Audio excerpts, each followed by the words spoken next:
Fala, minha galera top aí do nono ano do Centro Educacional Mundo Mágico, tudo certo por aí com vocês? Galera, passando aqui para mais uma fundamentação dos aspectos geográficos aí da Europa, e dessa vez nós vamos trabalhar a questão da fragmentação do território europeu no pós-guerra, certo? Vamos trabalhar aqui um contexto histórico, geográfico, e entendermos como foi que o território europeu ficou no período da Segunda Guerra Mundial e essa fragmentação que houve no processo nesse período aí de pós-guerra, né? Como foi que ficou o território aí nesse processo pós-Segunda Guerra Mundial. Nós acabamos de concluir a questão dos aspectos populacionais da Europa, né? Todo o desenvolvimento, a questão das características populacionais.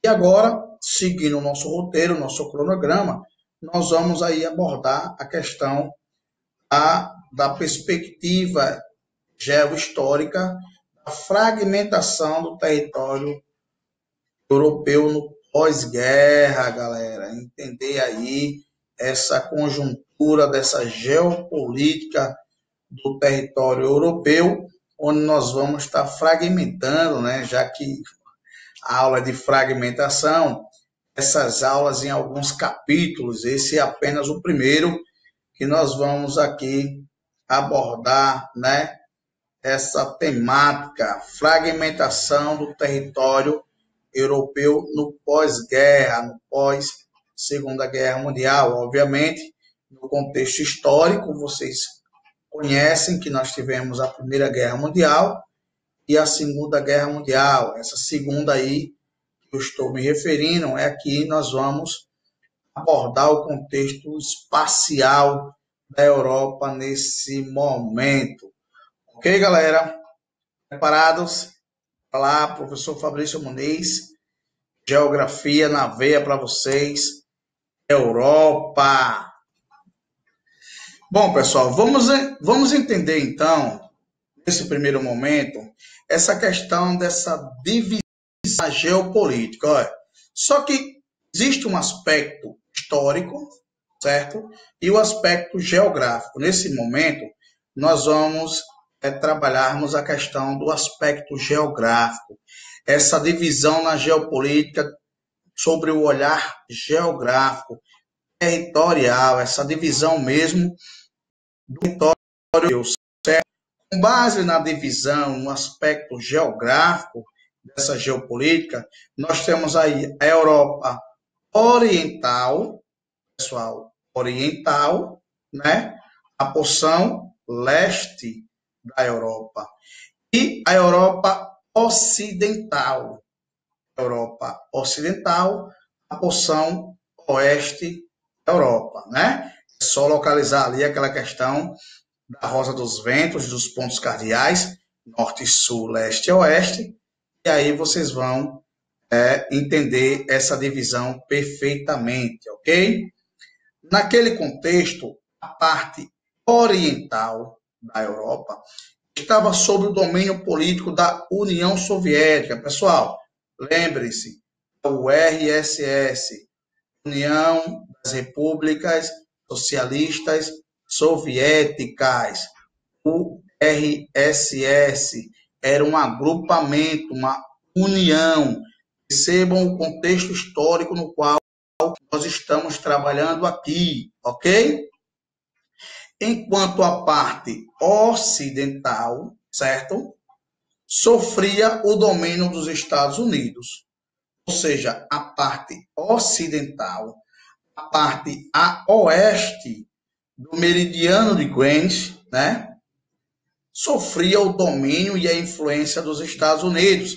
Então, dentro do contexto geográfico aí, dessa geopolítica do território europeu, nós vamos ter a URSS dominando, apoiando, influenciando aí a porção oriental da Europa e os Estados Unidos da América apoiando, desenvolvendo, contextualizando e caracterizando a Europa Ocidental. Então, o continente europeu, todo o território do continente europeu foi fragmentado geograficamente aí em duas porções, oriental e ocidental. Oriental, liderada pela URSS, e ocidental, liderada pelos Estados Unidos. Né?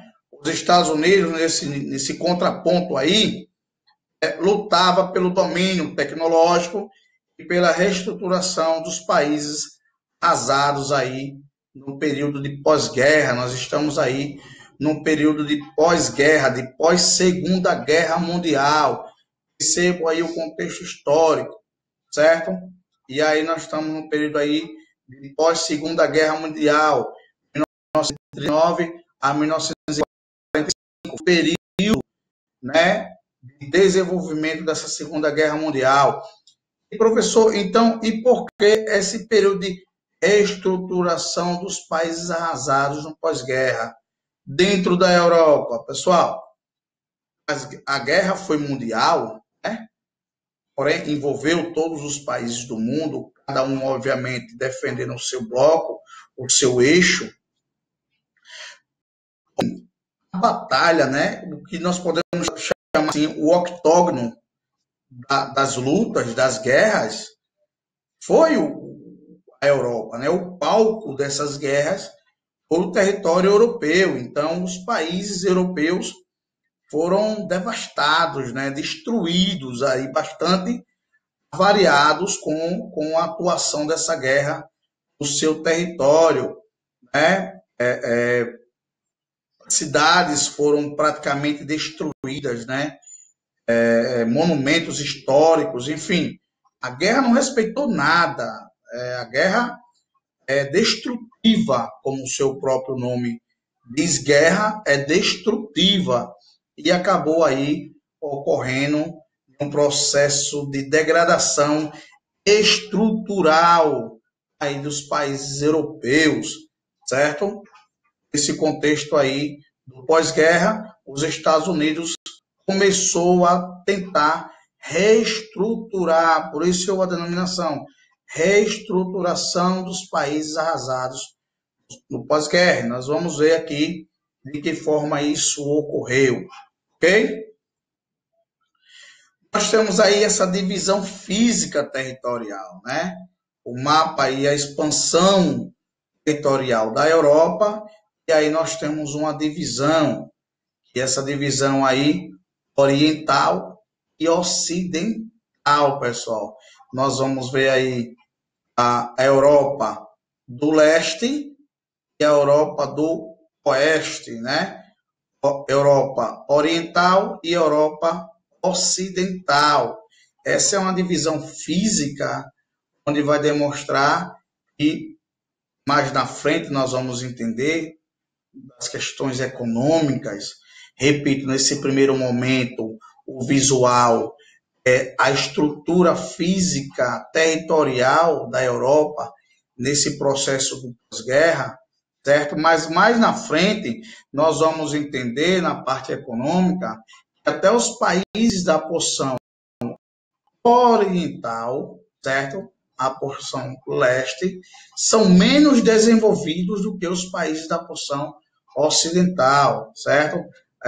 Questões como, por exemplo, a própria industrialização, né, dos países ocidentais são muito mais desenvolvidos do que os países orientais. Então, há um desnível de desenvolvimento socioeconômico, até mesmo em países ricos, desenvolvidos, como são os países da Europa. Professor, não são todos eles ricos, existem países pobres. Não, não é que exista países pobres nesse contexto aí, pessoal. Obviamente, os países são ricos, desenvolvidos, porém, até mesmo entre eles, os ricos, desenvolvidos, nós vamos ver um pouco mais na frente, e existem uns mais ricos do que outros, né? Obviamente, se a gente pegar aí o mais pobre da Europa, ele vai dar um show de bola no Brasil, né? Porém, mesmo entre eles, ricos desenvolvidos, os países do Ocidente, né? Os países do Oeste da Europa são mais desenvolvidos, mais ricos do que os países do Oriente da Europa, ok? Expansão econômica, olha, tinha um projeto aí de expansão econômica, certo? Ambos, Estados Unidos e a URSS, defendendo aí seus modelos de produção econômica. Nós vamos ver também em aulas futuras a questão da expansão do capitalismo, né? E a tentativa de busca territorial do socialismo. Então, nós vamos ter aí também uma guerra de controle territorial, não só da Europa, pessoal, inicialmente da Europa, mas do mundo inteiro, sobre os conceitos do capitalismo e os conceitos do socialismo, né? Esses dois sistemas econômicos aí, e secularmente eles vêm aí contrapondo um ao outro, obviamente. A história demonstra isso e o presente ele assina embaixo, onde o capitalismo ele vem a prevalecer.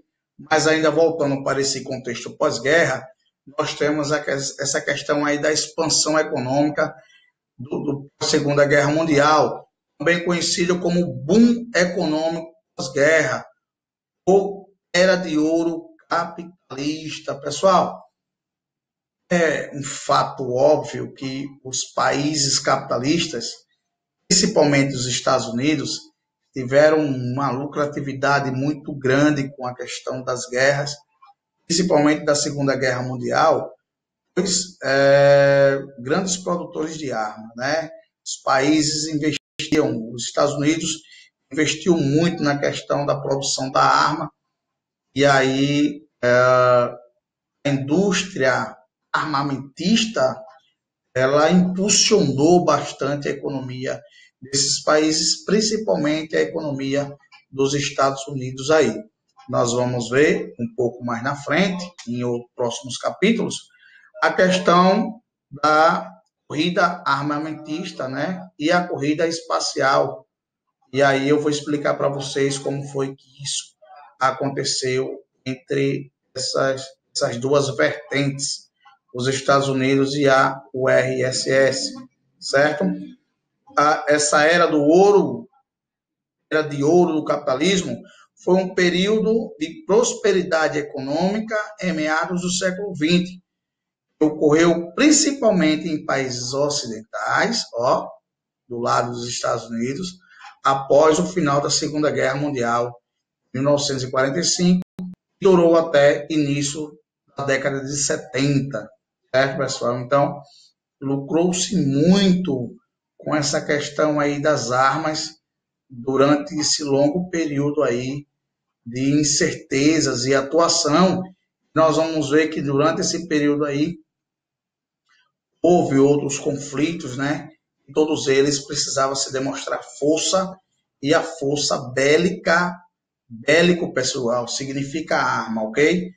Força bélica aí, aliado ao poder econômico, fez dos Estados Unidos aí um líder, né? Grande líder, como é até hoje, em questões econômicas e questões bélicas, armamentistas, também aí é a grande superpotência mundial. Ok? Reflexos socioespacial da guerra. Como eu vinha dizendo a vocês, a guerra, qualquer uma delas, seja a Primeira, da Segunda Guerra Mundial, sejam as guerras que nós temos hoje, né?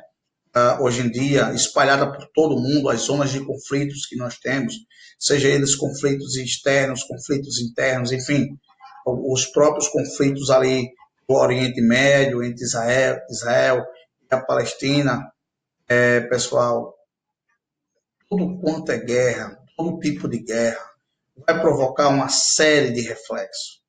uma série de reflexos inimagináveis, né?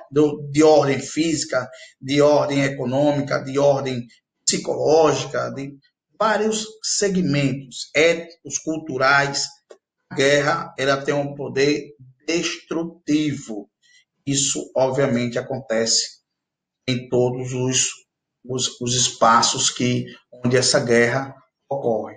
No caso aí, eu estou trazendo para vocês apenas um reflexo socioespacial, ou seja, a sociedade dentro de um espaço que foi destruído, certo? Então, nós temos aí ruínas, na verdade, ruínas de regiões europeias que foram bombardeadas aí por zonas inimigas, e essas ruínas aí a população sofre, porque fica dessa forma aí, sobre escombros, restos de construções aí, das habitações, das casas que nasceram e se criaram, e agora você vê aí um contexto onde as pessoas, a população, a sociedade acaba perdendo tudo aquilo que construiu, que conquistou até o momento. Então, só para que vocês entendam aí esse visual do poder destrutivo que as guerras possuem nos locais onde elas ocorrem, né? E por isso esse sentido de reconstrução dos países europeus, porque de fato ficaram dessa forma aí, ok? Pessoal, e dentro dessa perspectiva de reconstrução, de recuperação desses países, né? Ocorreu nesse contexto histórico aí um plano, né, desenvolvido pelos Estados Unidos, obviamente, chamado de Plano Marshall, né? Vocês obviamente já ouviram isso em história, deve ter estudado isso também em história, certo? E o Plano Marshall, nada mais, nada menos foi o quê? Uma ajuda financeira, olha, uma ajuda financeira para os países do eixo dos Estados Unidos, para reconstruir, para que esse dinheiro? Esse dinheiro era destinado para a reconstrução física, estrutural desses países europeus que foram destruídos, né, devastados durante o período da Segunda Guerra Mundial. Então, todo esse processo aí dessa geopolítica de reconstrução dos países após a Segunda Guerra Mundial trouxe aí esse pacote econômico, pessoal, desenvolvido pelos Estados Unidos, chamado de quê? Chamado de Plano Marshall, ok? E foi adotado aí, destinado, na verdade, aos países aliados, né, dos Estados Unidos na Segunda Guerra Mundial. E quais foram os países que foram beneficiados, professor, por esse Plano Marshall aí? Pessoal, aproximadamente 18 países foram beneficiados pelo Plano Marshall, certo? Entre eles, os mais beneficiados, nós tivemos o Reino Unido, com a maior parte, né, aproximadamente 21% desses recursos foram para o Reino Unido, certo? A França, outro grande aliado aí desse eixo dos Estados Unidos, também foi beneficiado também, e a Alemanha ocidental, ou seja, a Alemanha que foi do lado e apoiava o lado dos Estados Unidos. Um pouco mais para frente nós vamos ver essa divisão da Alemanha, entender também essa divisão da Alemanha aí.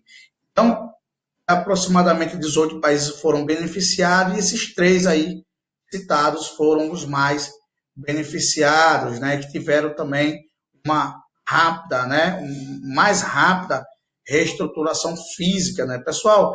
Estruturação física com reconstrução da cidade, né, dos seus prédios, né, das avenidas, das estradas, das rodovias, né, de tudo, das pontes, de tudo que foi destruído pelas bombas, os bombardeios na Segunda Guerra Mundial. Os Estados Unidos aí desenvolveu o Plano Marshall para poder ajudar financeiramente esses países a se erguerem, se reconstruírem, ok?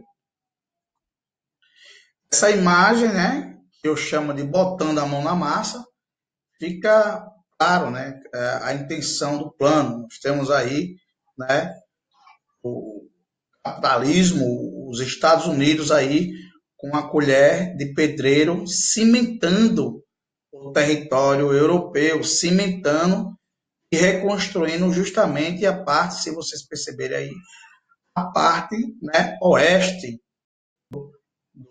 da Europa, certo? Então, os Estados Unidos estão cimentando aí, né, unindo, reconstruindo essa Europa aí ocidental, que foi o eixo que apoiava os Estados Unidos nesse processo de Segunda Guerra Mundial. E aí, na imagem da direita, está aí fazendo o pagamento, né, aquecendo a economia desses países que estavam destruídos e recebendo, na verdade, o dinheiro propriamente dito, né, o recurso para a devida reconstrução, ok? E aí, para finalizar essa primeira parte, vamos colocar, né, os Estados Unidos ao lado da URSS, está aí bem claro, né? Ambos se detestam nesse conceito, né? Nós vamos ver que esse sentimento se perdura até os dias atuais. Na verdade, hoje eles se respeitam, mas o sentimento aí do pós-guerra, ele se perdura até os dias atuais. Então, como palco dos nossos próximos capítulos, fica aí a ideia dessa divisão, dessa contenda, dessa diferença ideológica entre Estados Unidos e a URSS, ainda sobre essa perspectiva do pós-guerra, do pós-Segunda Guerra Mundial. Ok? Isso é palco, isso é história para as nossas próximas aulas. Muito obrigado e fiquem todos com Deus. Bons estudos e até a próxima. Valeu, galera!